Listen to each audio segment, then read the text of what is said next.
Bismillahirrahmanirrahim. Assalamualaikum warahmatullahi wabarakatuh. Alhamdulillah wassalatu wassalamu ala Rasulillah wa ala alihi wa sahbihi wa man walah wa ba'du. Bapak Ibu jamaah sekalian rahimakumullah. Manusia ini hidup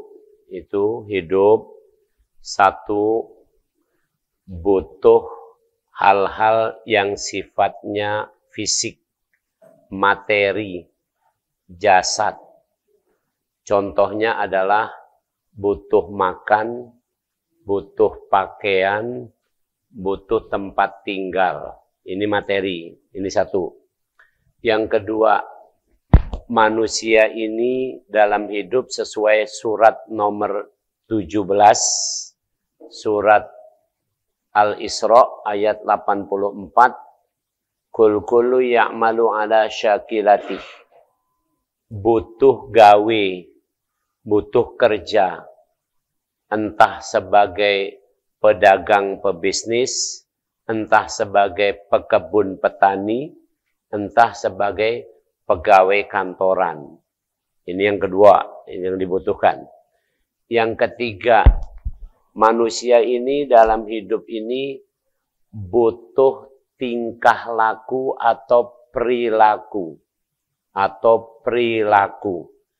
Ini dibutuhkan dalam rangka untuk komunikasi hubungan antar manusia. Utamanya begitu. Jadi pecak kita hari ini, ya, saya tadi sudah WA duluan bahwa saya akan datang terlambat. Nah, ini namanya akhlak. Jadi kita butuh 3 hal itu dalam kehidupan di dunia ini. Nah, hari ini kita akan belajar sesuai judulnya adalah bagaimana membangun akhlak yang kokoh. Itu kan judulnya. Jadi hari ini kita tidak berbicara tentang bagaimana cara mendapatkan burgo sama lakso. Itu kan fisik tadi ya. Oke. Ini bukan bab sekarang ini. Artinya nanti ada yang bahas sendiri, oke. Yang kedua, kita juga tidak bicara kita ini harus kerja berkebun, bisnis, atau kerja kantoran. Itu tidak kita bahas. Maka yang kita bahas adalah bagaimana kita ini punya perilaku yang baik dan senantiasa baik, terus bertambah baik. Yang seperti ini namanya akhlak yang kokoh. Bahasa Arabnya matinul khuluq. Oke, kita akan bangun itu pelan-pelan ya. Satu, nih. Potensi yang ada pada diri manusia, potensi itu berarti modal.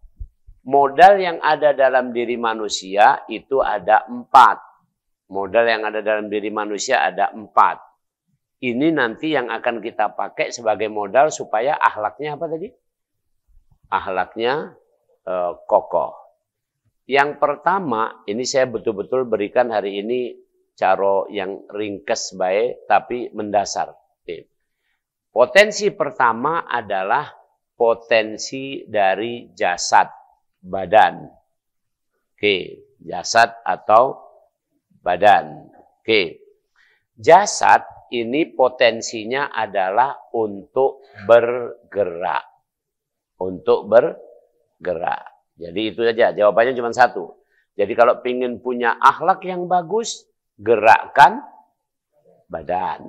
Jelas kan? Oke, clear ini. Yang kedua, potensi kedua adalah akal. Akal adalah untuk berpikir agar kita berilmu. Jadi kalau begitu, untuk punya akhlak yang bagus, harus berpikir, punya ilmu. Nama mudahnya, belajar. Hari ini kita belajar. Nah ini, 2 sudah ini. Jadi jangan kira ini tidak memperbaiki akhlak. Kita memperbaiki akhlak ini. Tadi sebelum ke sini sudah sarapan celimpungan, burgo? Kalau sudah itu ya udah bergerak, udah ngunyah-ngunyah, ini Jadi badan sudah kita gerakkan, akal sekarang kita belajar. Ini dulu, yang kedua. Yang ketiga, nih, adalah potensi kolbu, hati. Hati itu adalah tempat, kata Rasulullah, idza sholahat sholahal jasadu kulluhu. Yaitu tempat kesadaran. Jadi sadar itu adanya tempatnya di hati. Sadar, waras, insaf, ingat, ngerti, apalagi pokoknya setara dengan semua itu tempatnya di dalam hati, bukan di akal. Akal tadi tempat untuk ilmu. Kadang-kadang ada akal dipakai dikasih ngakali. Nah, ya. Tapi kalau hati tidak bisa. Hati kalaupun ditambahi jadi hati-hati. Keren kan ini kan? Ya. Kalau ditambahi kalimat lain punya hati. Ya, baik hati dan sebagainya. Pendek kata hati ini adalah tempat kesadaran, potensi untuk kesadaran. Untuk menyadarkan hati dibutuhkan cara namanya zikir. Oke, ini membaguskan hal. Nanti baru saya ramu. Yang keempat, kita ini punya potensi ruh atau spirit bahasa Inggrisnya. Ruh dalam bahasa Al-Qur'an, yas'alunaka 'anir ruh qulir ruhu min amri rabbi wa ma utitu minal ilmi illa qalila. Ruh itu urusannya Allah. Kalau urusannya Allah berarti urusan kita atau bukan? Bukan. Kalau bukan urusan kita berarti diserahkan atau diminta? Apa masih kita pegangi? Tidak, diserahkan. Maka potensi ruh dengan cara berserah diri. Kapan nak dipanggil mati, berserah diri. Kapan nak ditentukan kita ini hidupnya susah, berserah diri. Ingat ya, berserah diri itu artinya pada level ruh. Tapi ingat, jangan salah. Kalau mah itu kita diam baik. Tidak, kan tadi sudah jelas. Jasad digerakkan. Akal untuk ilmu, belajar. Kemudian hati untuk zikir atau sadar. Dari sadar dan zikir. Kalau begitu sekarang terakhir, ruh untuk pasrah. Jadi yang pasrah itu ruhnya. Bukan badannya. Maksudnya mah ini. Cek, ngapo kamu malas-malesan, ndak sholat, aku pasrah baik badan aku. Ndak mah itu. Kalau memang nak sholat, tidak begitu. Salah paham itu.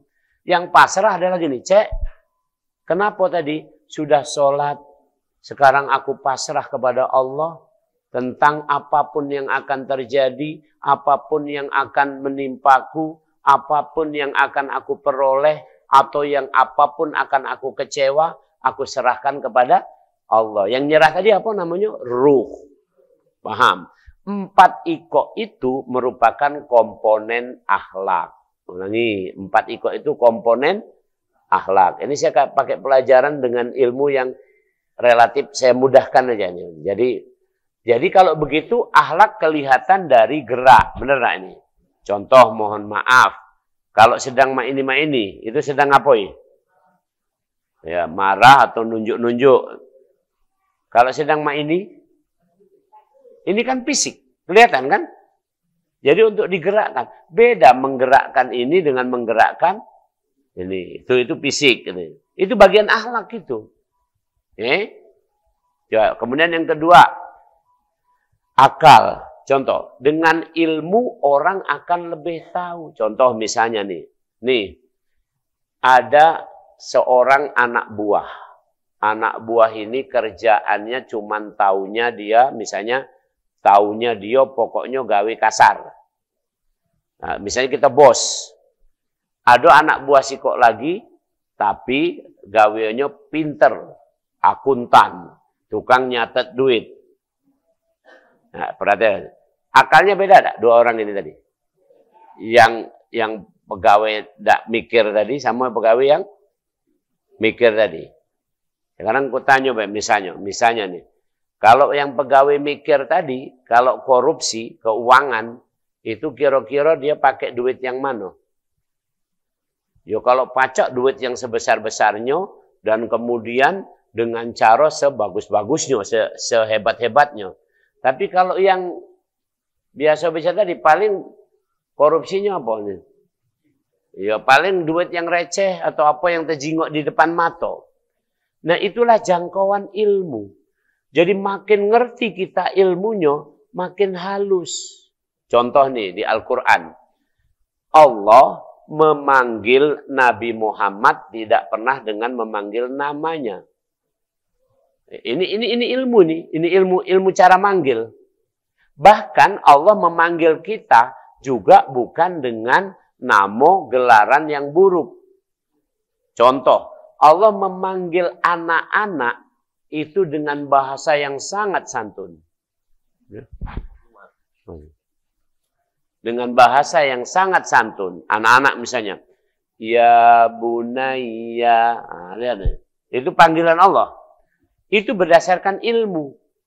Coba ibu-ibu kalau balik ke rumah dipanggil lakinya, weh, wong rumah.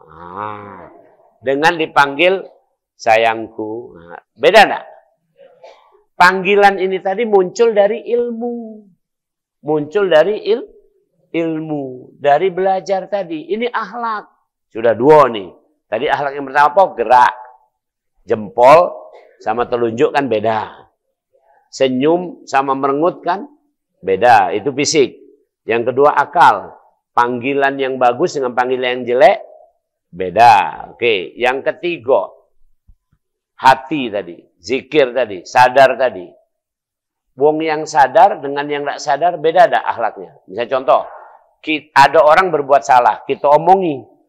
Itu kalau yang sadar dia akan ngomong, iya bu, maafkanlah saya bu, memang saya hilaf, atau memang saya ini masih perlu banyak yang dibenerin.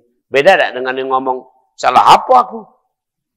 Kamu baik, salah nyingoknya. Nah, coba mana? Sudah jelas dia salah, tapi tidak sadar juga. Paham? Ini akhlak. Ini akhlak tentang hati. Dan yang keempat, ini yang paling tinggi. Ini yang paling tinggi. Kalau ingin melihat orang akhlaknya paling bagus, maka para nabi itu disebut ulul azmi. Yang para nabi yang paling bagus, tingkatannya namanya ulul azmi. Yaitu orang yang paling berserah diri sama Allah. Kesabarannya tidak ada batasnya. Kesabarannya tidak ada batasnya. Bahasa terjemahannya kesabaran yang luar biasa. Ada di Al-Quran surat 46. Silakan baca surat 46. Fasbir kama sabara ulul azmi minar rusul. Hendaklah kalian sampai sabar seperti sabarnya ulul. Seperti, berarti nak sama tidak kalau seperti? Tidak sahamo, tidak akan samo. Nak nyamui tapi tidak sama. Seperti. Aku ini seperti wong kayo. Berarti kayo tidak ada. Tidak. Seperti baik. Gitu. Tapi jadilah. Agak mirip-mirip. Mirip manunya. Mirip ketawonyo. Ini kira-kira itu kan. Wong yang kayo nian ketawonyo lepas. Wong yang kayo biasa-biasa ketawonyo ditahan-tahan. Nah ini senianan ini. Kenapa ketawanya lepas? Karena bagi dia harta tuh banyak. Nah hilang dikit kaget datang lagi. Karena itu. Tapi kalau yang ketawanya ditahan-tahan itu masih dak-dikduk. Jangan-jangan kayak berkurang. Jangan-jangan berkurang. Belum kayonian itu kan. Oke, baik. Paham? Dari sini sampai sini dulu. Oke. Jadi akhlak itu keseluruhannya. Jadi kalau gitu akhlak yang paling bagus seperti apa? Gerakannya bagus. Pikirannya, ilmunya bagus, kesadarannya bagus, kemudian ketabahannya menghadapi hidup ini bagus.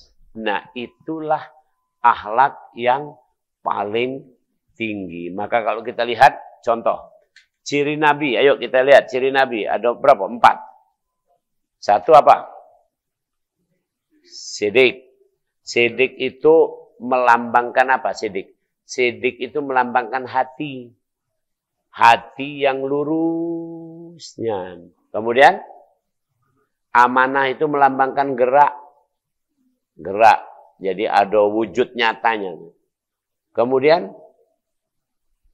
ya, fatonah melambangkan kecerdasan, ilmu. Kemudian tabligh itu melambangkan kesabaran, ketabahan. Karena wong ngajari ngaji ini tidak boleh puri. Nyingok muridnya nakal-nakal. Nyingok murid sekolah itu dikasih tahu. Nak, coba baca nak.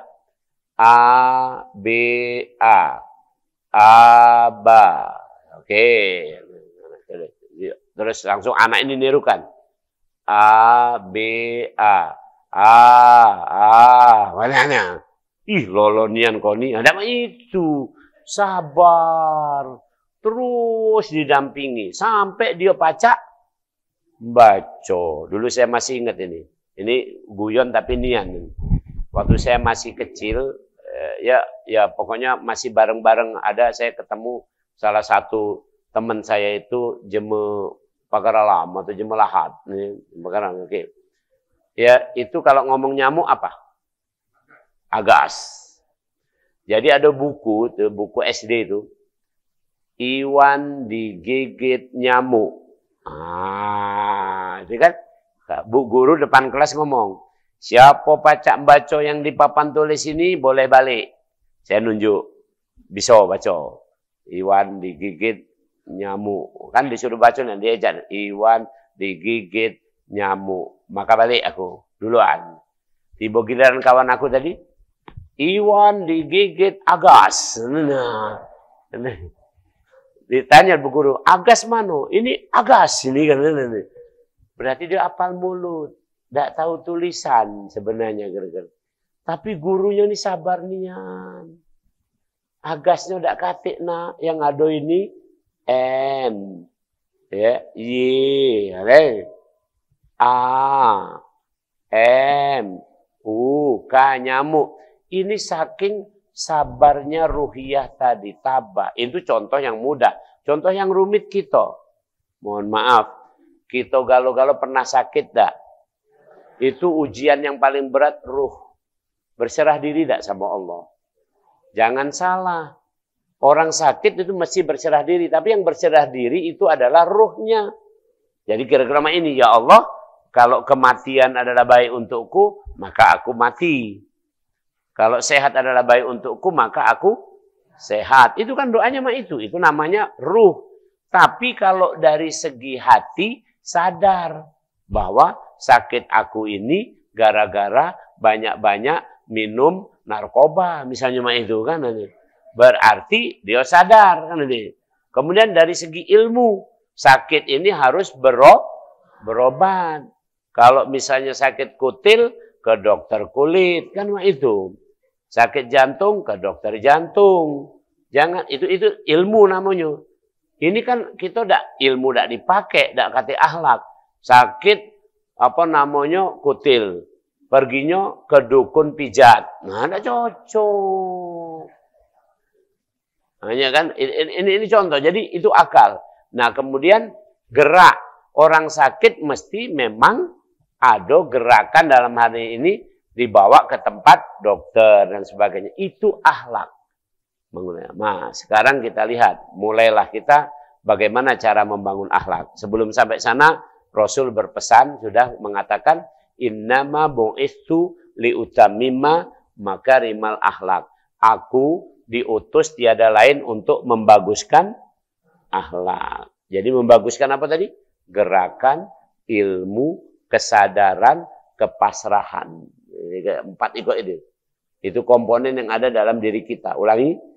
Bergerak, ilmunya ada, kepasrahannya, kesadarannya ada, kepasrahannya ada. Inilah komponen dalam kita punya akhlak. Dan Rasul suruh ngasih contoh itu, laqad kana lakum fi Rasulillahi uswatun hasanah, sekaligus membimbing supaya kita pacak ke sana. Mana cara Rasul membimbing? Nah ini, pagi ini saya sampaikan. Yang pertama, Rasul membimbing dengan cara yatlu alaihim ayati. Di Ali Imran ayat 164. Rasul membimbing dengan cara nomor 1, adalah dikasih tahu mana yang baik, mana yang buruk. Oke, contoh. Pengajian ini, kumpul-kumpul ngaji ini, baik atau buruk? Baik. Kumpul-kumpul ngerasani wong, baik atau buruk? Buruk. Nah itu contoh aja, itu contoh. Nah itu awal Rasul ngajarin itu dulu. Sopan kepada orang tua, nunduk-nunduk kepada orang tua, baik dak? Nyungak sama wong tua, melotot pula. Tidak. Nah itulah pelajaran pertama yang Rasul disebutkan yatlu alaihim ayati. Dibacakan ayat-ayat Allah oleh Rasul kepada kita semua. Oke, itu satu. Yang kedua, wayuzakkihim. Wayuzakkihim. Yaitu disadarkan hatinya. Jadi walaupun ilmunya belum banyak, baru sekedar tahu, tapi disadarkan hatinya. Contoh, ini betul-betul ya. Coba kalau kita sadari ini. Mohon maaf nih. Sekarang ini informasi itu overloaded. Informasi itu berlebih-lebihan sekarang ini. Ditambah lagi ada AI. Sudah berlebih-lebihan dibuat-buat lagi. Jadi kalau ada tangisan-tangisan di video itu belum tentu nangis itu. AI. Bahkan sekarang foto zaman dulu. Foto yai kita, pacak digerakkan. Diisi suara juga pacak. Nah yai ngomong lagi ini. Nah kira-kira begitu. Jadi yang seperti ini tidak akan sampai kepada kesadaran. Jadi kita biasa baiklah. Jadi sekarang ini ada ribut-ribut, misalnya mohon maaf nih, kalau nak kita kesadaran. Negara sama rumah tangga. Negara sama rumah tangga kita. Penting mana? Hah? Penting rumah tangga kita.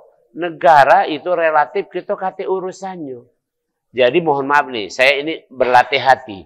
Saya tidak nyingok lagi yang namanya berita-berita siapa jadi pejabat, siapa jadi ini, siapa jadi itu, mak mano negara ini nak kekayaannya sekian, nak itu. Aku tidak lagi, bukan aku tidak peduli, karena itu bukan bab yang masuk dalam hati aku. Tapi begitu berdetak nyingok istri, anak-anak, nyingok diri kita, itu berdetak di hati. Kesadaran ada di situ. Inilah yang harus kita olah. Jadi kalau mak itu jangan dimasukkan ke dalam hati hal-hal yang tidak perlu masuk dalam hati. Itulah cara kita untuk punya akhlak yang bagus. Contoh misalnya, kita diejek. Itu perlu dimasukkan ke hati atau ke kuping, baik? Kuping, tapi kenyataannya kan tidak, Mas Yono. Ngomong apa kok tadi? Ngomong apa kali? Coba ulang lagi ya nih. Nih, terajang kau. Nah, panjang. Sudah ngomong apa, melotot, terajang pula. Ya Allah, cek. Ini cara berlatih akhlak.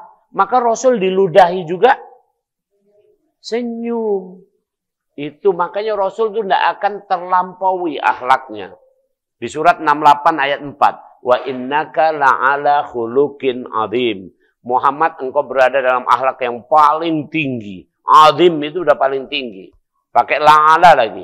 La-nya pendek. Itu la taukid. Untuk memperkuat. Benar-benar engkau Muhammad berada dalam akhlak yang paling tinggi. Ini luar biasa. Tidak mungkin. Rasul pernah diludahi. Rasul diejek, Rasul dihina, Rasul difitnah, Rasul diapa? Apakah Rasul membalas cak kita? Waktu dilempari, dipermalukan, Rasul pergi ke Taif. Kemudian suruh berbaris ibu-ibu dan anak-anak. Ya, ibu-ibu dan anak-anak berbaris. Kemudian Rasul dilempar. Kenapa yang lempar ibu sama anak-anak? Itu dua makhluk yang dianggap lemah, masih lemah. Anak-anak masih lemah, ibu-ibu juga lemah. Tidak mungkin ibu-ibu nak panco, misalkan itu, kira-kira itu. Dianggap lemah. Wong Taif menghina banget. Ibu-ibu sama anak-anak dibekali batu dan lempar itu yang namanya Nabi Muhammad dilempar. Maka dilempari. Nah, kalau yang lempar Pak RT, Pak Lurah, Pak Camat, Wali Kota, Gubernur, Presiden. Terhormat kan ini? Misalnya, tidak usah jauh-jauh lah misalnya. Tidak usah jauh-jauh misalnya. Yang kabar sekarang ini kan. Jadi, seorang guru, kepala sekolah diberhentikan oleh wali kota. Ini judul cerita baik ini. Sekarang pertanyaan aku itu, kan kita langsung simpati sama guru atau kepala sekolah ini. Kenapa? Karena posisinya itu adalah posisi yang berhentikan tadi terhormat. Coba sekarang ini, misalnya ini, perlu diberitakan enggak? Seorang bos dipecat oleh pembantunya. Kira-kira mana? Perlu diberitakan enggak? Ya tidak mungkin juga. Karena ini. Jadi, tadi Rasul dihinakan, dilempar batu oleh ibu dan anak-anak. Tapi apa hati Rasul? Akhlak Rasul macam mana? Rasul ditawari, bahkan malaikat, ini perhatikan nih, clear ini. Jadi malaikat itu sama dengan kita juga, ada perasaan. Cuman malaikat itu, ya walaupun ada perasaan, tidak katik makan cak kita. Itu clear ada disebut. Karena tidak makan cak kita, jadi urusan dia yang masalah makan tidak diingat-ingat lagi. Tapi perasaan masih. Maka ada seorang malaikat Jabal, ini malaikat yang ngurus bukit-bukit itu. Kata malaikat, ya Rasulullah, gerem juga lah kira-kira ini. Boleh tidak aku lemparkan, aku timpokan bukit ini ke mamang-mamang, bibi-bibi, sama yang ada di sini kalau yang lempar-lempar itu. Kata Rasulullah, jangan.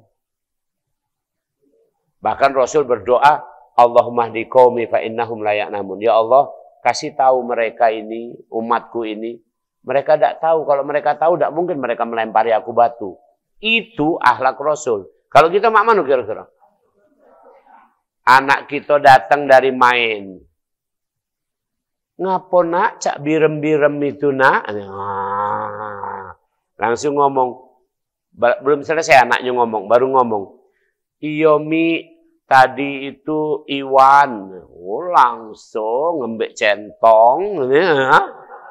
Langsung mak ini berjalan. Oh, langsung labrak yang namanya Iwan. Langsung digebuk Iwan itu. Kita tidak nanya lagi, tidak apa lagi. Padahal tadi maksudnya ngomong, Iwan nolongin aku.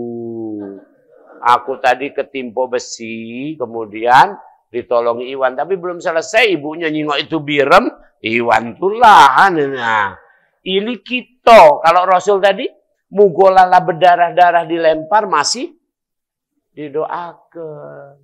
Itu makanya paling tinggi. Ya kita pasti ngomong, ayo tidak tahan, kita cak Rasul. Ya memang nih. Siapa nak ngomong kita sama dengan Rasul? Jauh, cek. Oke. Nah ini cara melatihnya tadi. Jadi ulangi. Tadi yang pertama apa tadi? Yatlu alaihim ayati. Yaitu dibacakan ayat-ayat Allah. Ya tinggal intinya ya kita ada ya mana yang baik, mana yang buruk dikasih tahu. Itu awalnya gitu. Yang kedua, wa yuzakihim, disadarkan kita supaya kita memilih yang baik, bersikap yang baik. Kemudian wa yu'allimuhumul kitab, baru diajari cara melakukannya. Cara melakukannya. Contoh di Al-Qur'an, waqfid janahaka minadh-dhullir rahmah atau dhullir rahmah. Kalau kamu sedang berhadapan dengan orang tuamu, maka rendahkan sayapmu. Rendahkan sayap. Allah pakai kalimat yang lemah lembutnya. Kita ada sayap enggak? Kate. Sayap itu gagah enggak ini? Burung kalau terbang mak ini. Gagah enggak dengan sayap? Coba kalau mak ini. Nah ini sini anan ini. Enggak gagah kan? Makin mak ini sayap itu. Makin gagah kan? Kata Allah, rendahkan sayapmu di hadapan orang. Seorang anak, pangkatnya jenderal. Sininya profesor. Jenderal profesor, ada juga kan? Tapi, begitu sama wong tua datang, sayapnya malah dikembangkan mak ini. Ya, nyombong. Padahal itu cuma sayap, Cek. Maka sekali lagi kita diajari untuk bertingkah laku yang ulangi, yang baik. Yang baik itu ukurannya sebenarnya adalah tepat. Tepat bahasa Palembangnya setuluan. Bahasa Al-Qur'annya taufik. Jadi kita ini harus beramal berdasarkan taufik. Taufik itu pas. Jadi kalau di depan orang tua, sekarang pertanyaan, kalau di depan musuh, mak itu juga ada. Oh, dibenyekkan oleh musuh. Caknya lemah galau itu. Tapi kalau depan musuh, nggak perlu kumis dipelintir. Kalau ada, ini bukan saya ngomong. Rasul tawaf. Rasul tawaf. Itu, tawaf itu kan biasa. Tawaf itu tidak ngebut. Yang ngebut itu ada ramal itu sa'i. Sa'i itu dari tempat sofa ke Marwah itu, tapi ada sepertiga di depan itu namanya ramal. Harus jalannya agak cepat. Nah, Rasul suatu saat tawaf ngebut nian. Ditanya oleh sahabat, maksudnya buah gamen, kenapa ya Rasul? Supaya wong nyingok bahwa kita kaum muslimin ini, orang beriman ini tidak lemah. Nah, kan mah itu. Ini dah sudah buntu. Ya, gawean belum dapat. Begitu datang ke tempat pertemuan mah ini. Ngapa, Cek? Buntu. Nggak ada gawean. Gagah baik. Maka di Al-Quran dikatakan, yahsabuhumul jahilu aghniya minat ta'afuf. Orang-orang bodoh akan menyangka orang ini tidak ada masalah. Kaya itulah, hebat itulah. Kata orang bodoh. Ini karena dia mampu beramal sesuai dengan akhlak yang terbaik tadi. Nah, dan yang terakhir, wal hikmah. Itu kata Rasulullah. Apa Rasulullah itu tugasnya yang terakhir, wal hikmah. Jadi ulangi. Pertama, yatlu alaihim ayati. Mengajarkan mana yang boleh kita kerjakan, mana yang tidak. Yang kedua, wa yuzakihim, menyadarkan kita supaya kita sadar mau beramal. Yang ketiga, wa yu'alihumul kitab, yaitu ya kita diajarkan tingkah laku yang sesuai setuluan tadi. Dan yang terakhir, wal hikmah, kita diajarkan hikmah di balik segala sesuatu yang nyata ini. Contoh, mohon maaf nih. Nih, apa hikmahnya ini? Nih, kita hidup di dunia ini, coba kita masing-masing balik ini benar-benar, saya pesan benar-benar. Saya jejer terus ini. Selama saya masih punya dokumennya, saya pajang. Dokumen saya, tamat SD, tamat SMP, tamat SMA, tamat dokter, esket dulu, esket, tamat dokter, tamat S2, tamat S3, sampai profesor, itu kupajang. Kupajang. Kalau nyingok dari bawah ke atas, itu makin lesu. Ya makin tua kan ini. Kalau nyingok dari atas ke bawah, wih, dulu ganteng nian caknya sedunia, aneh. Ya, ke bawah. Kalau nyingok ke atas, nah itulah cara kita untuk dapat hikmah. Maka pernah ada istilah ini, Bapak Ibu, ini mudah saja ini. Kalau terhadap orang yang di bawah kita apa? Bersyukur atas diri kita. Kalau ada orang di atas kita, kita berdoa, berharap pada Allah, mudah-mudahan kita bisa sama seperti mereka dalam hal kebaikan. Nah itu selesai. Ini tidak. Samo yang bawah nijak, samo yang pucuk dengki. Samo yang setara tidak dienggap. Akhlak macam mana ini? Ini clear ini. Ya. Ulangi, contoh nih. Contoh nih, luar biasa nih. Ibu-ibu kebetulan hadir nih. Saya senang banget ini. Ini lagi bulan Maulid pula ini kan. Fatimah datang. Fatimah datang. Perhatikan kalimatnya. Bagi Rasul, Fatimah adalah qurratu aini. Yaitu pujaan hati. Apa namanya ini? Kesenangan hati. Pokoknya hati Rasul itu betul-betul berbunga-bunga dengan putrinya yang namanya Fatimah. Ini luar biasa ini. Kan Fatimah lah yang punya keturunan, yang lainnya kan tidak. Oke. Fatimah. Nah, Fatimah datang di depan pintu disambut Rasul. Yang nyambut Rasul. Jadi ditempatkannya tinggi nian, putri kesayangan ini tadi. Kemudian dipeluknya, kemudian tempat duduknya sudah ditebah-tebah, yang sofa dari beli cinde itu, yang biji itu kan. Ya Rasul kan tempat duduknya biasa galau kan itu. Bukan sofa yang kamu Chesterfield dari Inggris itu, bukan. Ini itu, biasa. Ditebah-tebah dulu, kemudian suruh duduk. Wah, itu terhadap anak. Makmum terhadap tamu. Terhadap anak. Nah, coba kita sekarang ini kita gengsi. Anak datang, oh lah balik kau. Nah. Sudah agak sabar dikit, mambu bulok. Nah, itu. Di mana akhlak orang tua ini kelihatannya aja. Orang tuanya keren, tapi akhlaknya kate. Akhlaknya cuman kalau ke masjid baik. Ke masjid itu pun belum tentu tulus. Tidak lemak kalau dijingok uang. Nah, jadi harus alim. Maka alim itu dikira dari bentuk-bentuk. Maka mulailah bajunya harus makmano. Jenggotnya harus dimakmanokan kalau yang ada jenggot. Nah, ini. Kemudian harus sambil megang tasbih. Kemudian jidatnya harus hitam. Bila perlu digosok-gosok supaya hitam. Nah, kemudian pecah jalannya nunduk-nunduk dikit. Ngomongnya lembut-lembut. Itu kalau di masjid. Begitu sampai rumah. Oi, wong rumah. Mana kopi tadi? Nah, mana ahlaknya? Padahal masuk masjid tadi apa dia? Allahumma ftahli abwaba. Itu memohonnya, ya Allah. Bukakan pintu, ya Allah. Rahmatmu. Kan itu minta dibukakan.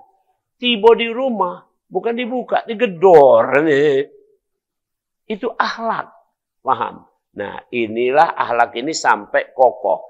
Nah, kenapa akhlak disebut matinul huluk? Ini terakhir, materi terakhir.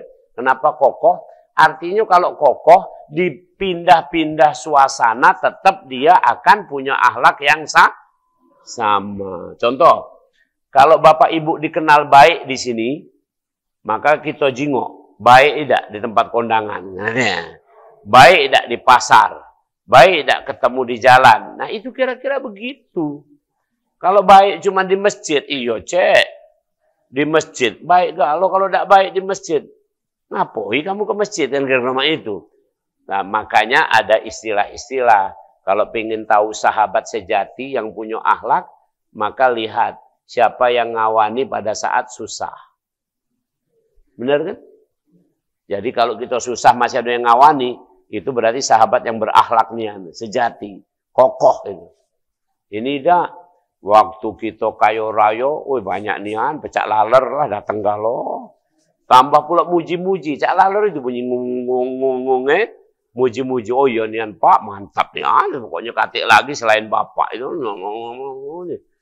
Kayo tep, giliran bangkrut, cek, sini cek. Kita, siapa kamu? Tak kenal aku. Nah, itulah kita, tidak kokoh. Ini sinianan nih. Banyak contoh ibu-ibu. Ini coba. Maka pertimbangan kita dalam interaksi sosial, pertimbangannya adalah akhlak. Akhlak. Ya. Jadi misalnya gini. Ini misalnya. Ada calon mantu. Calon mantu. Ya. Si kok akhlaknya bagus. tapi buntu. Miskin. Oke. Sikok akhlaknya bagus, tapi kayo. Yang mana yang nimbek? Nah, ya jelas. Ini mudah, ini mudah. Sekarang pertanyaannya nih. Sikok kayo tadi akhlaknya jelek. Sikok lagi adalah buntu, akhlaknya bagus. Apa nak dimbe? Ini masih dilematis. Maka pertimbangan kita adalah ini senianan ini. Maka kita ini ummatan wasato, umat pertengahan. Jadi yang kita ambil adalah yang mau berubah. Itu pertimbangannya. Bukan ngembik yang miskin tapi akhlak baik, bukan ngembik yang kayo tapi akhlak jelek, bukan. Tapi mana di antara dua ini mau berubah. Kalau cuma ada dua iko ini, yang kayo mau berubah, kita mbek.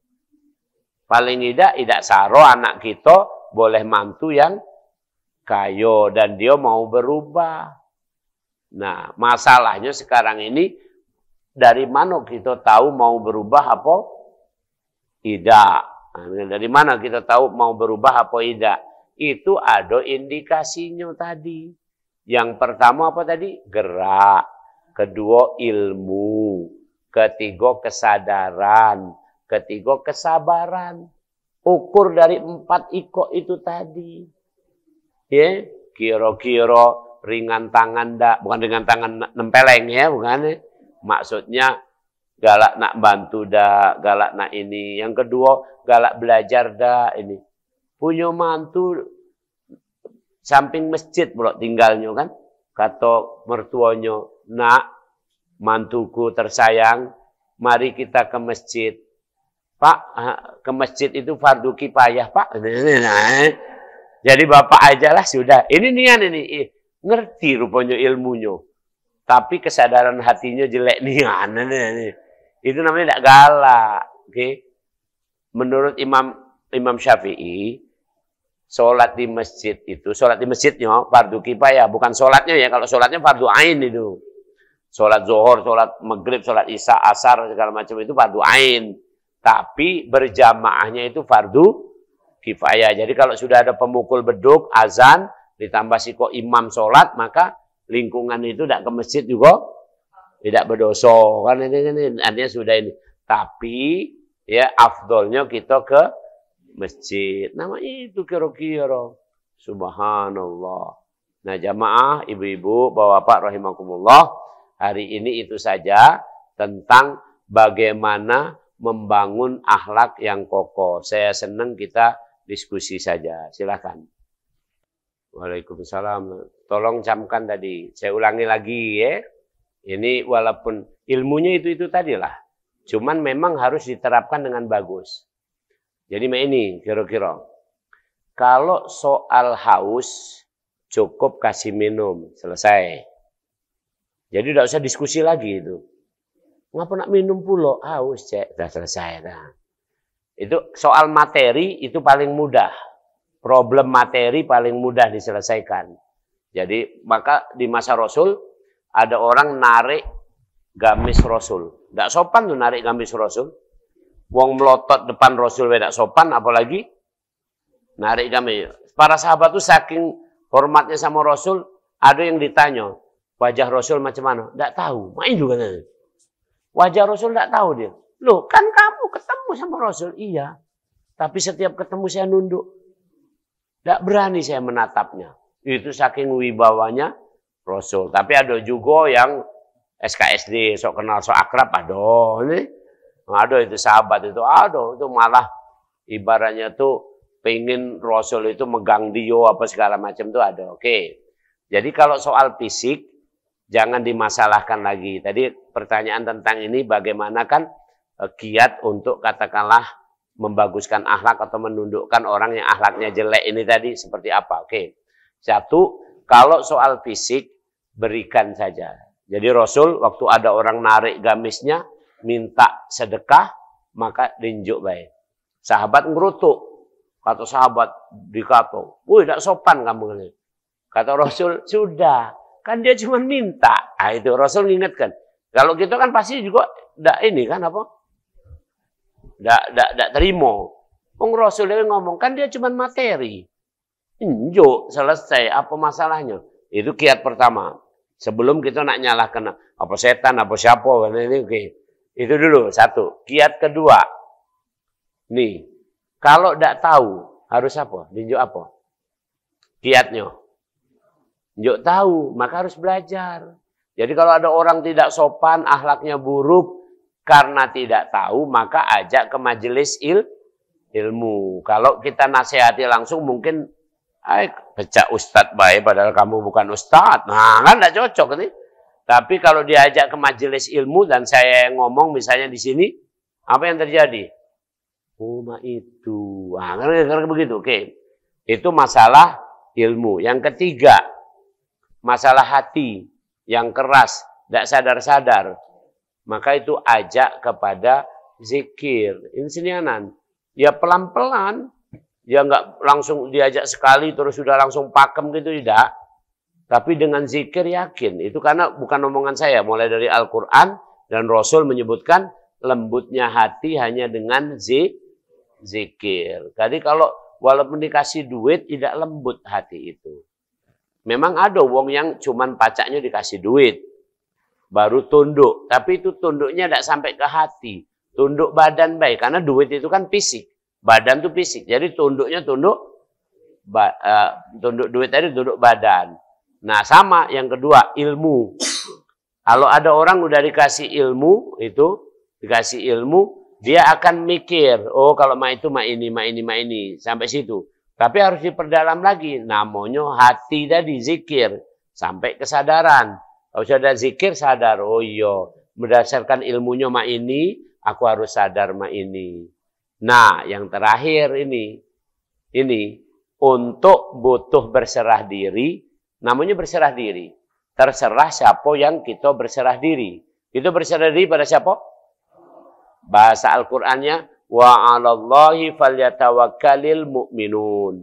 Kita ini berserah diri hanya pada kalau berserah diri pada Allah berarti terserah Allah. Jadi kalau ada yang ma itu, kita tinggal doa, serahkan dia sama Allah. Ya Allah, aku berusaha siko dia minta duit kunju. Ah itu fisik kan, udah kan?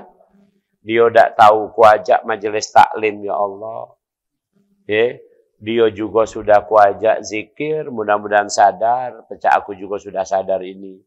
Tapi soal apakah dia bisa berubah apa tidak, ini adalah kuserahkan padamu ya Allah.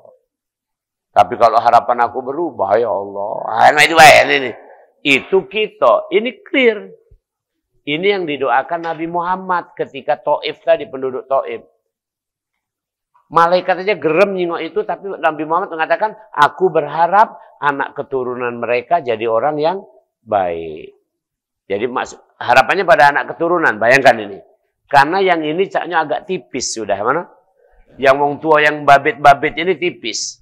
Dan ternyata benar di penghujung masa Rasulullah, ya katakanlah di masa sahabat, kemudian sudah ganti masa sahabat, ada nabi palsu, Musailamah. Nah, itu yang lawan tentara Musailamah, rombongan Musailamah adalah orang Taif. Nah, bayangkan ini, yang berani ngelawan. Karena Musailamah itu punya pasukan keren banget. Masih secara ini, gimana nggak keren? Ada orang alim di masa Rasul, udah dipesen ini. Kalau ada cak-cak Musailamah itu kan punya sihir, punya apa? Jangan marah, ini cak, gampang, kecil, pendek bacaannya Musailamah. Kakiku sadarkan dia. Sampai di sana dia temelok jadi anak buahnya. Aneh itu kan? Maka untuk menghadapi Musailamah harus orang yang hebat-hebat. Termasuk salah satu pasukannya adalah dari Taif. Jadi itu. Nah kemudian sikok lagi. Ini prinsip. Hidup di dunia ini sudah disetting oleh Allah. Jadi tidak usah nak kita ribut-ribut. Nyalahkan sana sini juga jangan nyalahkan Allah. Sudah settingan. Jadi ada wong yang memang cuman taunya materi. Ada. Maksudnya ada uang abang disayang. Tidak ada uang abang ditendang misalnya. Jadi taunya pokoknya duit. Ada yang sampai situ, cuman sampai situ. Nak di dongkrak, nak di apa, tidak naik-naik derajatnya itulah. Itu kehendak Allah memang supaya kita belajar. Ya, oke. Ada orang juga yang ilmu, oh iya, bagus sebenarnya. Yang kamu gawekan bagus, aku setuju. Cuman aku dewek belum. Nah, ini baru sampai ilmu ini. Nah, kalau yang ketiga, alhamdulillah, aku juga sudah meloi pecak kamu, berbuat baik, melok sholat di masjid. Alhamdulillah, walaupun beguyur. Ini sadar, ini sudah sampai hati. Nah, yang lebih hebat lagi, yang paling tinggi. Segala hidupku ini sudah keserahkan pada Allah. Jadi antara disakiti, ya, sama dipuji, sama di hati ini. Nah, itu level itu udah level tadi hikmah, level hikmah. Nah, tadi itu kiatnya pahami. Maka kata Allah, liyabluwakum ayyukum ahsanu amala. Kamu sudah ditentukan galau supaya diketahui derajat kamu mana yang paling bagus. Nah, kemudian juga ingat yang paling bagus juga tidak ngampuk yang bawahnya. Jadi nengok, cek pecahnya kamu baru situ tingkatannya. Kalau kita orang udah lain, nah jangan mak itu. Ya terus saja kita waspada. Itulah demikian. Masih ada? Silakan Bu aja. Waduh ibu lagi, satu lagi ya. Oh, silakan.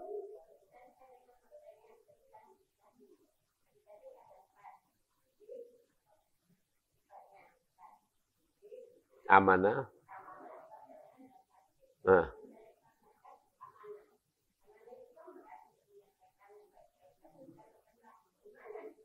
Kenapa?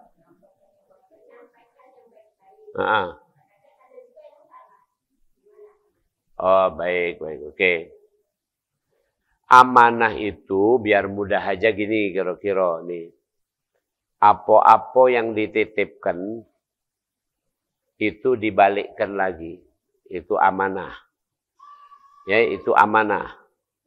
Dan biasanya disebut amanah karena yang dititipkan hal yang baik. Maka Bu Aja tadi nanya gitu.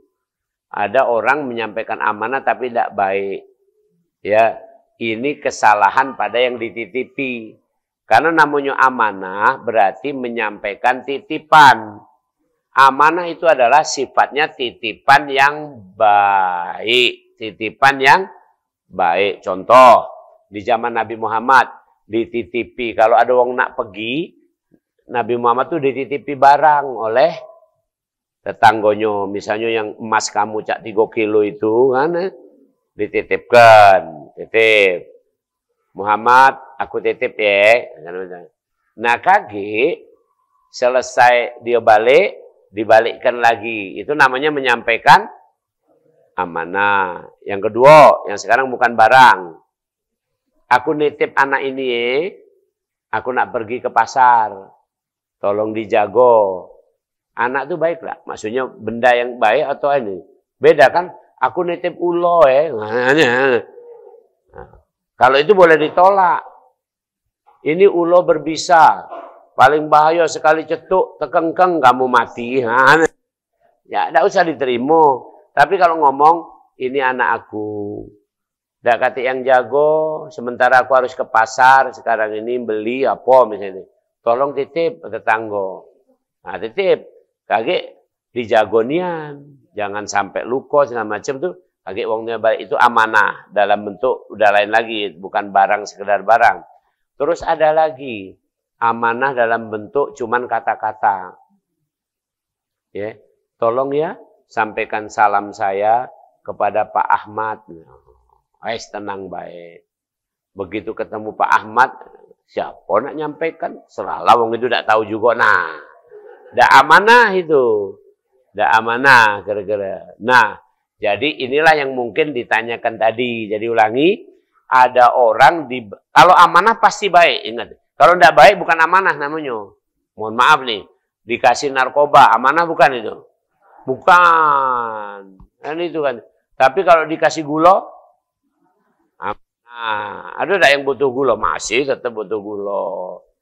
Dikasih beras, amanah bukan? Amanah. Dikasih tepung opium, candu. Nah, ini. Jadi amanah itu yang nitipkan amanah pasti bagus. Sekarang yang menjalankan amanah mestinya juga bagus. Makanya kalau nitip, jingok-jingok yang dititip. Zaman sekarang orang tidak peduli.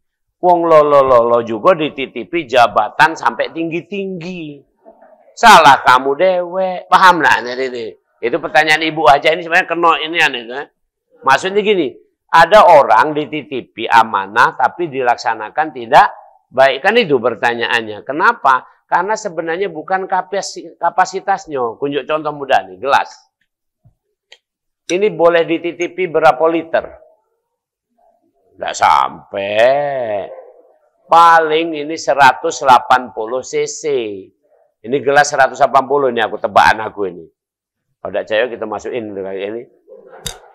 Ini 600. Ini 600, anggaplah. Ini 150 ya. Nah, ini 240-an anggaplah seperti. Jadi kalau ini dimasukkan ke sini tumpah enggak? Jadi jangan dikasih amanah lebih dari. Nah, sekarang ini ilmu dak kati. Bahkan ijazah juga dak kati. Masih dititipi amanah yang begitu. Ini senianan beratnya. Saya ngomong cerita saya sendirilah. Saya ikut dipanggil untuk seleksi rektor Universitas Indonesia. Itu saya nanya betul. Waktu dikumpulkan, udah babak finalnya kan yang ngelamar banyak nih. Yang dikumpulkan cuma orang 13. 13 sebelah. Dari 20 pokoknya saya sampai ke 13 itu saya sampai. Sampai 13 sudah 13 itu. Udah diumumkan satu persatu. Aku nanya. Sebelum nanya rupanya yang ketua panitian jawab, profesor siapa tuh? Yang kumpul ini adalah semua yang punya kapasitas sebagai rektor UI. Bahkan mantan rektor UI, aku udah saya sebut namanya guru saya, itu waktu saya sudah selesai pemilihan, saya tidak terpilih. Tapi saya datang ke beliau, ada urusan lain. Apa kata beliau? Yuwono, kamu tidak boleh berpikir yang biasa-biasa. Kamu itu sudah levelnya rektor UI. Rektor UI. Jadi intinya, ulangi, ini kapasitas. Jadi ibu salah dewek kalau kita nitip amanah kepada yang kapasitasnya tidak cukup. RAM-nya cuman 256 megabyte. Kamu titipi main game itu minimal harus ya 5 giga, 6 giga. Laju ngehang. Inilah yang terjadi di negeri ini. Saya kasih contoh, mohon maaf ini. Ini saya singgung betul. Tidak apa-apa, biar kedengeran. Kemarin ada ngomong, katanya keracunan makanan itu dari Escherichia coli, E. coli. Malu saya dengar itu. Saya kan ahli bidang itu, bidang mikrobiologi. Escherichia coli itu adalah bakteri yang berasal dari tangan seseorang. Tangan itu berasal dari karena jorok. Jorok itu berasal dari, mohon maaf saya sebut aja, BAB. Jadi itu pencemaran tinja.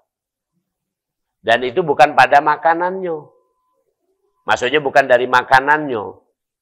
Bukan dari, kalau itu benar-benar bakteri itu. Tapi dari uangnya. Berarti uang yang ngolahnya ini jorok, kumel, endegil. Yang nak ditangani itu. Tapi berita-berita kan lain. Tapi kalau saya nggak terlalu percaya persis gitu. Karena nyinggung ada yang kejang-kejang. Kalau kejang-kejang itu biasanya ada toksin. Toksin itu biasanya adalah karena di bahan makanannya. Bahan makanannya bukan nggak bagus. Ada bahan makanan yang memang kemudian ada bakteri-bakteri yang mengandung toksin, racun. Tidak disalahkan. Memang ini gawe berat ini. Gawe berat. Ini gawe Allah, bukan gawe kita. Kamu tidak percaya gawe Allah? Baca surat Waqiah. Nih, surat Waqiah. Itu sangat jelas. A'antum tazra'unahu am nahnu zari'un. Law nasha'u laja'nahu taman fadaltum tafakkahun. Inna lamughramun bal nahnu mahrumun. Apakah kamu yang menumbuhkan tanam-tanaman supaya jadi makanan atau kami? Nah, kalau bahasa agak mudahnya, apa kamu yang menyediakan makanan atau kami? Kami di sini adalah Allah maksudnya dan para malaikatnya. Kami yang ngurusnya. Jadi jangan sok-sok nak ngurus, ngenjuk makanan kepada orang banyak. Boleh, tapi harus ketat banget. Nah, maka kalau saya sih positif aja. Positifnya apa? Tinggal ini diubah mekanismenya. Misalnya mohon maaf ya, ini kalau usulan saya seorang awam. Ini aku tidak kata kapasitas itunya, tapi orang awam memang ini kira-kira nih. Kira-kira tinggal diidentifikasi mana keluarga yang kurang gizi. Ada kan? Ada dalam data tuh ada. Misalnya nih, di kampung kita ini, kalau yang hadir ini kurang gizi kalau tidak keluarga ini. Tidak kan? Jadi sudah lupakanlah, tidak usah nak pakai MBG yang ini. Tapi ini ada nian ini. Saya tes nian. Saya random aja. Saya bawa makanan. Sering. Kalau namanya ustadz itu kan galak mana pengajian galak dinjuk makanan. Lewat kujingo, ada nyai-nyai. Aku ini dokter, jadi paham. Nyai-nyai itu kelihatannya habis stroke. Habis stroke nyapu, pasukan kuning itu nah. Jadi jalannya cak robot. Nah, itu kan. Nyapu di sekitar situ baik memang. Nah, aku tidak perlu nanya, tidak perlu aku nanya latar belakang. Pokoknya aku jingok itu udah rasanya sedih jingok itu. Jadi setiap pagi kalau aku habis pengajian dan ada makanan, aku bagi sama dia. Aku tidak nyebut nama, tidak sebut apa. Kunjuk baik langsung. Setiap kunjuk makanan dia ngomong, alhamdulillah pacak untuk sama cucung aku yang makan ini. Rupanya lagi ngurus cucung. Suatu saat saya tanya nian, Nyai tinggal di mana? Dekat sinilah. Jadi wong dinas kebersihan bagus juga itu. Dia cuma disuruh nyapu di dekat tempat tinggalnya itu. Tempat tinggalnya juga bukan rumahnya dia nih. Caknya rumah liar itu kan. Ya sudah aku nanya. Itu kira-kira seperti itu. Nah, orang yang seperti ini dikasih amanah kan udah benar ya tadi. Walaupun ngedek-ngedek dia tetap nyapu. Kan bagus ini. Tapi sebaliknya, tidak ngerti apa-apa. Dan ini segala macam. Nguruslah negara, nguruslah ini, nguruslah itu. Mohon maaf, ini agak sedikit belak-belakan ini. Saya agak kecewa dikit. Agak kecewa sebagai publik. Tahun 2017 sampai 2022 saya jadi direktur utama Rumah Sakit Pusri. Ini saya ngomong fair aja, bukan karena aku nih. Nah, habis itu karena ada suatu politik yang begitu besar, tanda kutip saya mundur. Dan yang ganti saya itu tidak ngerti apa-apa tentang rumah sakit. Ini clear ini. Karena cuman intinya kelompok-kelompok tertentu itu tidak senang saya bercokol di situ. Gara-gara begitu intinya. Dan saya bisa dibuktikan. Terakhir saya mundur itu, keuntungan Rumah Sakit Pusri 500%. Jadi kalau keuntungan 500% itu kira-kira gawe baik atau jelek ini? Gawe baik. Dan kemudian saya meninggalkan lagi beli lahan, terus kemudian mengajukan pembangunan 2 rumah sakit sekaligus. Bagus kan berarti? Nah, habis itu karena tidak seneng sama aku, kalau bagi saya udah jelas jabatan itu biasa-biasa baik, ada tidak masalah. Tapi saya menyayangkan mestinya yang ganti aku ini sepadan atau ini karena cuma tidak seneng, yang penting aku pergi. Setelah aku pergi, yang gantikan itu tidak ngerti apa-apa. Tahun pertama langsung drop. Yang semua sudah saya rintis, nggak ada satupun yang teruskan. Nah, terus tahun kedua diganti lagi. Katakanlah bagus ini. Tapi akhlaknya nggak bagus. Maka sekarang, saya kemarin kebetulan saya harus menemui salah satu dokter di situ. Karena saya punya kepentingan sama dokter itu. Murid aku sebenarnya. Tapi karena tadi tuh saya belajar ini, saya kasih tahu nih. Cara akhlak itu. Yang punya kepentingan kan aku. Itu murid aku. Kalau aku panggil dia datang. Tapi aku tidak sopan. Padahal aku lebih senior dan memang gurunya. Bisa baik aku panggil. Tapi aku sempat. Jadi aku datang ke sana. Pas datang ke sana, ya Allah, prihatin aku nyengok penampilan rumah sakit, apa segala macam. Dan saya nggak bisa omongkan belakangan karena ada sesuatu yang sangat besar yang problematika di situ. Sedih aku nyimak itu. Itu masalahnya Bu Ajah karena yang diberi amanah tidak kapasitas. Ingat kapasitas. Ini baik aku gambarkan jadi. Jadi makanya kita kalau para ulama mengatakan kalau kita dikasih amanah sebaiknya ambil yang nomor 2. Maksudnya ini. Ini gelas ini kalau penuh 240 cc. Maka kita isi 200 baik. Jadi kalau kita dipilih jadi ketua, lebih baik kita milih jadi wakil. Kira-kira itu kalau disuruh milih. Ingat, ini tidak malah. Padahal mampunya cuman wakil. Kalau aku tidak ketua, aku tidak galak. Nah, itu. Kalau bukan aku yang RT, maaf baik. Maaf baik pula. Nah ini yang jeleknya gitu. Demikian, a'udzubillahi minasyaitonirrajim. Bismillahirrahmanirrahim. Alhamdulillahirrahmanirrahim. Allahumma sholli ala sayyidina Muhammad wa ala ali sayyidina Muhammad. Ya muqallibal qulub, tsabbit qulubana ala dinik. Wahai Allah yang membolak-balikkan hati, mantapkan hati kami dalam agamamu. Rabbana la tuzigh qulubana ba'da idh hadaitana wa hab lana min ladunka rahmah innaka antal wahhab. Wahai Allah, jangan kau belokkan hati kami setelah engkau mantapkan dalam agamamu, ya Allah. Wahai Allah, karuniakanlah rahmat dari sisimu. Engkau saja pemberi rahmat tanpa batas. Rabbana atina fid dunya hasanah wa fil akhirati hasanah wa qina adzaban nar. Wa sallallahu ala sayyidina Muhammad wa ala alihi wa sahbihi ajma'in. Walhamdulillahirabbil alamin.